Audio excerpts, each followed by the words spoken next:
Assalamualaikum warahmatullahi wabarakatuh. Alhamdulillahi wahda sadaqa wa'da wa nasara 'abda wa a'azza junda wa zamal azaba wahda la hawla wa la quwwata illa billah. Asyhadu an la ilaha illallah wa asyhadu anna Muhammadan 'abduhu wa rasuluhu wa la nabiyya ba'da. Amma ba'du. Para alim, para sesepuh, kiai, bapak-bapak, ibu-ibu, jamaah tarawih rahimani rahimakumullah. Yang pertama dan utama senantiasa kita memanjatkan puja dan puji syukur kehadirat Allah Subhanahu wa taala.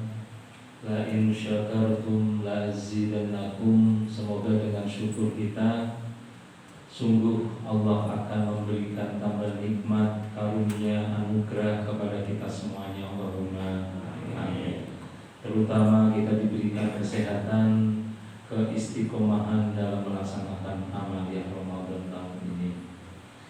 Salawat dan salam tidak lupa kita sanjungkan kepada baginda Rasulullah Muhammad Sallallahu Alaihi Wasallam. Semoga kelak kita semua sebagai umatnya mendapatkan pertolongannya yang berupa syafaatnya di yaumul qiyamah. Allahumma amin. Dan tak lupa mari juga kita doakan saudara-saudara kita yang saat ini diuji oleh Allah, yang diberikan kemuliaan, yang diberi kelonggaran, yang diberi kesuksesan.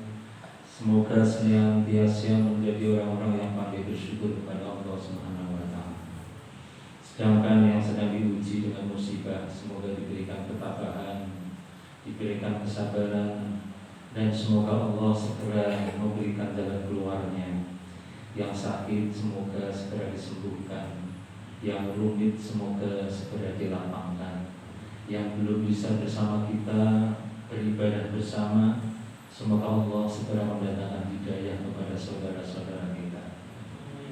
Hadirin jamaah tarawih rahimani rahimakumullah.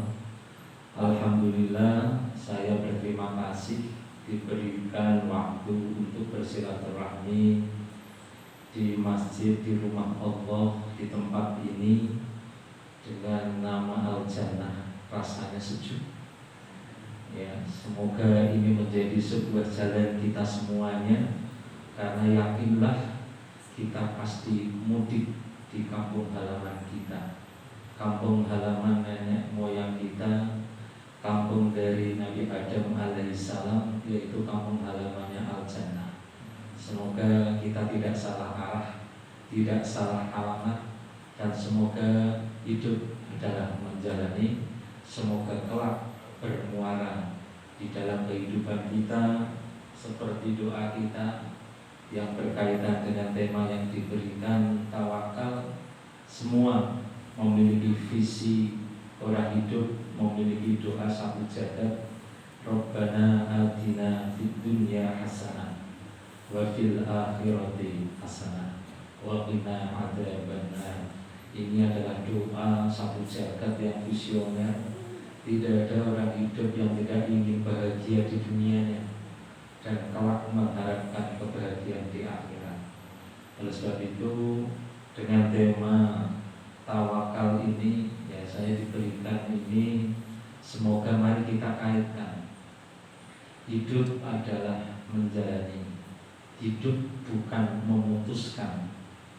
Hidup adalah sebuah perjalanan.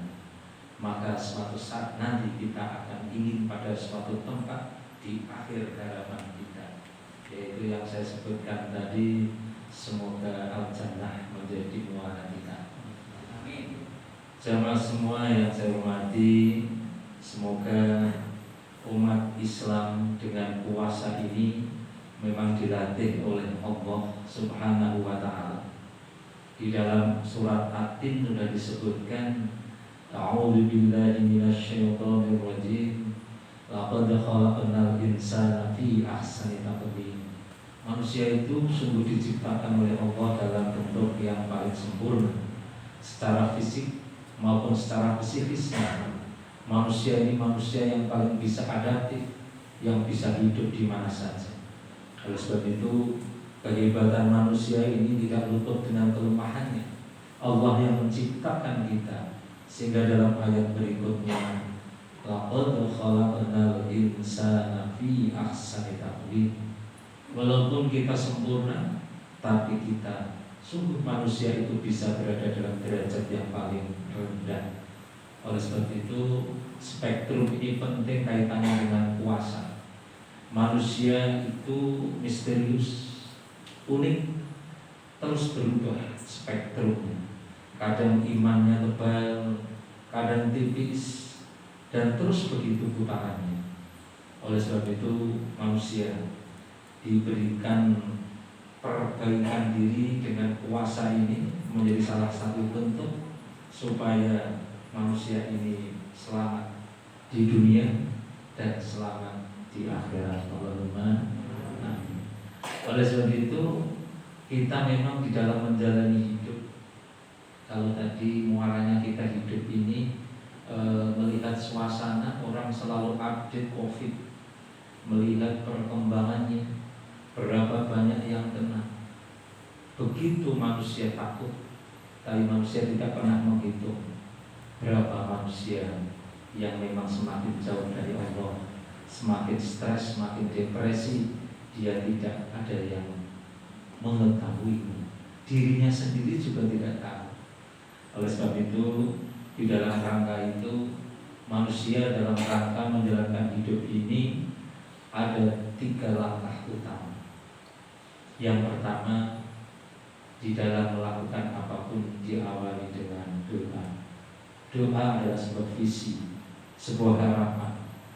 Oleh sebab itu, ketika kita menginginkan sesuatu, diawali doa, itu sangat memiliki pengaruh besar terhadap kesuksesan yang kita lakukan.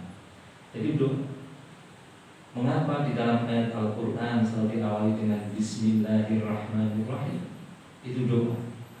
Ketika apapun yang kita harapkan, apapun yang kita rencanakan, apapun yang mau kita lakukan, itu bukan karena kekuatan dan kekuasaan kita.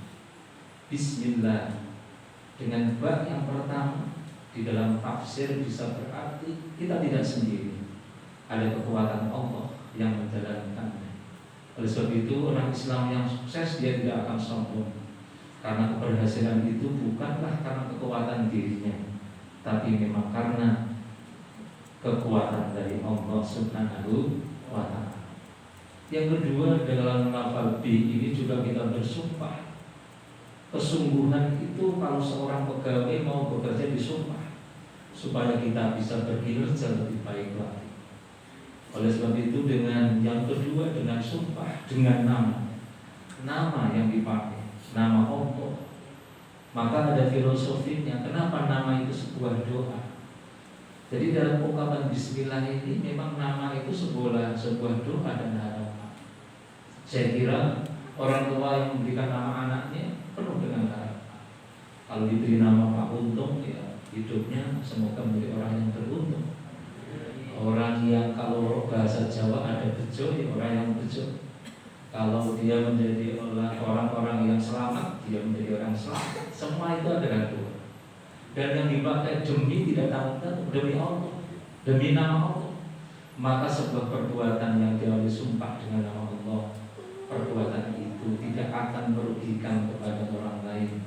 Amal itu sangat bermanfaat untuk dirinya, bermanfaat untuk lingkungannya, keluarganya, dan yang lebih besar sebagai sebuah rahmat dan nikmat. Oleh sebab itu, pertama yang harus dilakukan oleh orang Islam adalah harapan. Dengan doa, kita disuruh berdoa. Ud'uni astajib lakum. Berdoalah kepadaku, pasti Allah akan mengijabah, mengabulkan. Jadi jangan lupa kita berbanyak doa. Namun doa saja tidak cukup.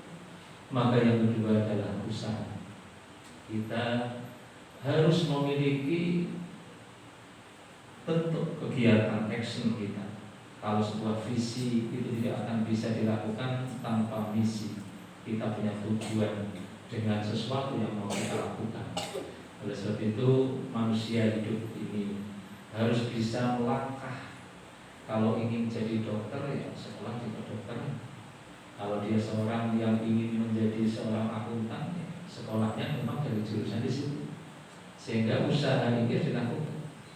Karena innallaha la yughayyiru ma biqaumin hatta yughayyiru ma bi anfusihim. Allah tidak akan mengubah nasib sebuah kaum kalau di kaum mereka itu tidak mengubah nasibnya sendiri. Ini harus ditentukan. Ini adalah perjalanan kita. Usaha apa yang kita lakukan menuju harapan kita. Namun manusia hanya menjalani. Kita tidak kuasa menentukan. Hasil akhir muaranya serahkan kepada Allah Subhanahu wa taala. Wa may yatawakkal 'alallahi fahuwa hasbuh. Serahkan kepada Allah, maka Allah akan mencukupinya. Orang Islam menjadi tenang. Orang yang tawakal itu akan memiliki kepribadian yang tenang. Pasrah. Tawakal itu bukan menyerah. Tidak. Tawakal bukan menyerah, tapi tawakal menyerahkan kepada yang lebih, yaitu kita tawakal serahkanlah kepada Allah. Fahuwa hasbuh, maka Allah yang akan mencukupi. Oleh sebab itu, ketika kita berdoa berat, kita mohon kepada Allah, hasbunallah wa ni'mal wakil, ni'mal maula wa ni'mal nasir. Ya Allah, kita berpasrah kepada Engkau jadi wakil. Cukupkan apa yang menjadi hajatku.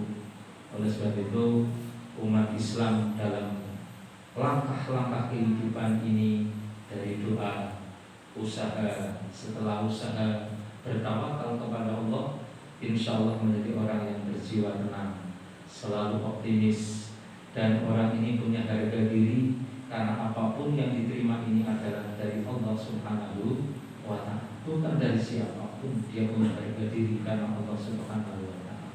Dan insya Allah siapa yang bertawakal kepada Allah, Allah yang akan membalasnya. Kalau dikaitkan dengan puasa, maka ada sebuah hadis sahih dari Bukhari Muslim, yaitu kullu amal ibni Adam wa lahu sanatun bi asri misal amsalina ila sab'i mi'atin dha'fin. Setiap amalan Adam itu akan diberikan lipat ganda pahala 10 sampai 700 kali. Tapi kalau Allah, kata Allah berfirman, illa shaum, kecuali puasa. Karena puasa itu untukku, wa ana ajri bihi, dan akulah yang akan membalasnya. Tentunya karena hasbu, Allah yang akan memberinya sendiri, tidak bisa ikut hitungan dari yang ditentukan 10 sampai 700 kali. Pasti lebih. Apalagi puasa ini memang kita sedang berdiklat melatih diri. Yang pertama, orang puasa ini dilatih diri kita untuk beribadah yang tidak riya. Ini luar biasa. Karena sebagian besar ibadah yang lain sangat terkontaminasi dengan riya. Dan yang kedua, kita beribadah mendekati apa yang dilakukan oleh malaikat. Kita tidak makan dan tidak minum. Itulah sebabnya malaikat sendiri tidak untuk mencatat pahala puasa, karena kita sedang mengamalkan apa yang menjadi amalan malaikat. Inilah kesempurnaan kita. Semoga di bulan puasa ini betul-betul menjadi pesta pahala bagi kita. Insya Allah kita sudah akan mudik nantinya, tidak akan macet, akan disediakan oleh jalan tol oleh Allah dan pintu gerbang yang besar, Ar-Royan, Babur Royan, kita lewati. Non tunai hanya bisa dilewati oleh orang-orang yang berpahala puasa di bulan Ramadan. Demikian yang bisa saya sampaikan. Semoga bermanfaat untuk kita dan memotivasi kita supaya kita bisa terus istiqomah di dalam menjalankan ibadah puasa ini. Kurang lebihnya mohon maaf yang sebesar-besarnya. Billahi taufiq wal hidayah. Wassalamualaikum warahmatullahi wabarakatuh. Waalaikumsalam warahmatullahi wabarakatuh. Kepada beliau Ustaz